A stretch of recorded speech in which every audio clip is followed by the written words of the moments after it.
Hey guys, I am Ithaqua's Bane from YouTube, and I have been asked to say a few words by Mind's Vision about their upcoming crowdfunding campaign for a game called The Legacy of Cthulhu, which is by a Brazilian company, 101 Games.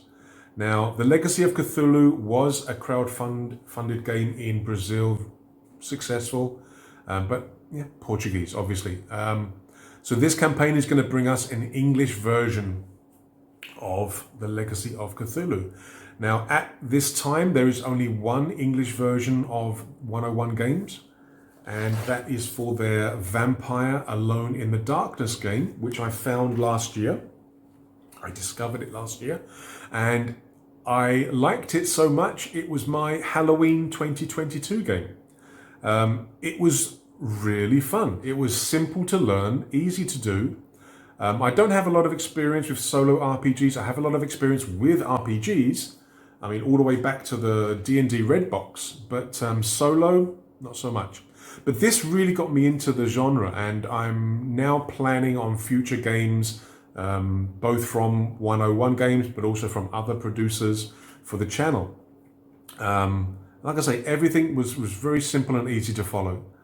Now, Mind's Vision have a goal of trying to bring up-and-coming creators from around the world to bring them to the English-speaking market, which is a great thing to do, because there is a ton of great games and great products and great resources out in the world, not necessarily from the English-speaking part or countries. Mind's Vision is going to be bringing us 101 Games' second English translation, The Legacy of Cthulhu. Now, this is not just a reskin of Vampire. It is based around the same core mechanics and the same core gameplay, but it adds a lot of different elements to the game as well, so that you're not doing the same thing as with Vampire. The same basic mechanic of rolling a d10, taking your stat, taking a skill, target of 10, that's still there with the advantages and disadvantages. The gameplay still has the hex map where you're trying to go to a location.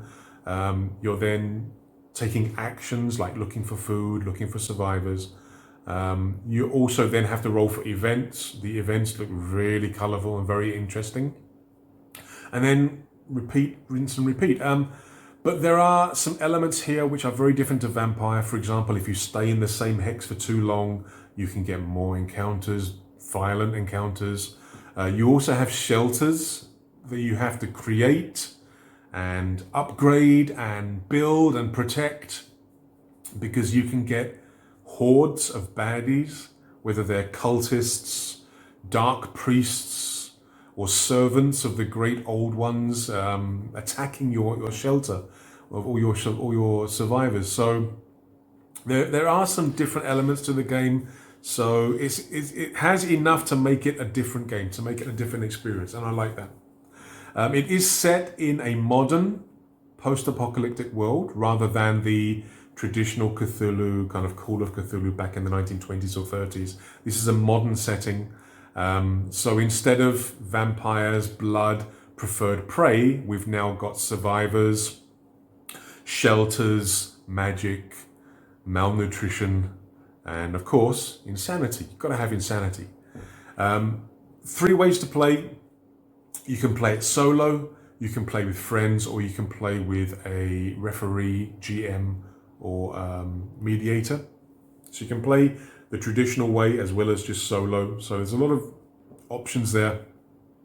In terms of replayability, again, it's a role-playing game. You can do a lot of different sessions, a lot of different games, a lot of different stories. I'm being told that there are over 15,000 combinations of events and plot hooks and stories and stuff, things like that inside the game. And it's all inside that book. Hours of fun. Now, everything that you have seen on this video is either from the original Portuguese or from the work in progress, the prototype Mind's Vision were gracious enough to send me some prototype text documents of the English version, so I didn't have to translate the Portuguese myself. But it does look really interesting, and I like all the extra bits and pieces that they're putting into the game, or that 101 Games put into the game. And yeah, I'm really looking forward to this. You can expect some games from me on my channel when it comes out. But yes, I'm really looking forward to this. So just a few words from me. Check out the crowdfunding page when it comes out, and hopefully there'll be no problems. We'll have a good game at the end of it, in English. Now to chase them for more. Oh, and where's Ithaqua? There's no Ithaqua in the text document that I had. Got to add Ithaqua to the game. Okay, guys, stay safe. Take care of yourselves. Cheers.